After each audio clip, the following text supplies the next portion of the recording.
ভিন্ন কথা বলে একজন অভিনেতাকে দাড়িপাল্লার বিজ্ঞাপনে অভিনয় করানো হয়েছে, এমনই অভিযোগ তুলেছেন অভিনেতা সোহেল তৌফিক। নিজের ফেসবুক হ্যান্ডেলে তিনি অভিযোগ তোলেন।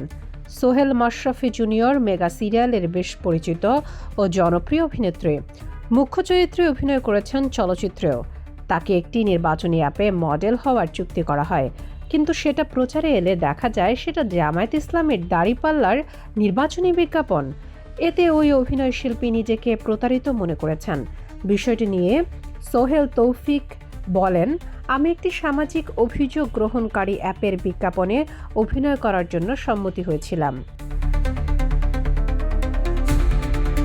যার উদ্দেশ্য ছিল সাধারণ মানুষের অন্যায়, দুর্নীতি, চাঁদাবাজি ও হয়রানির বিরুদ্ধে অভিযোগ জানানোর একটি প্ল্যাটফর্ম হিসেবে তুলে ধরা।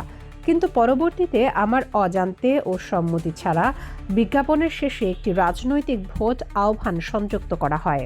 তিনি কোনো রাজনৈতিক দলের সঙ্গে যুক্ত নন জানিয়ে বলেন, শুটিংয়ের পূর্বে, শুটিং চলাকালীন কিংবা শুটিং পরবর্তী কোনো পর্যায়ে আমাকে জানানো হয়নি যে এটি কোনোভাবে নির্বাচনী প্রচারণার অংশ।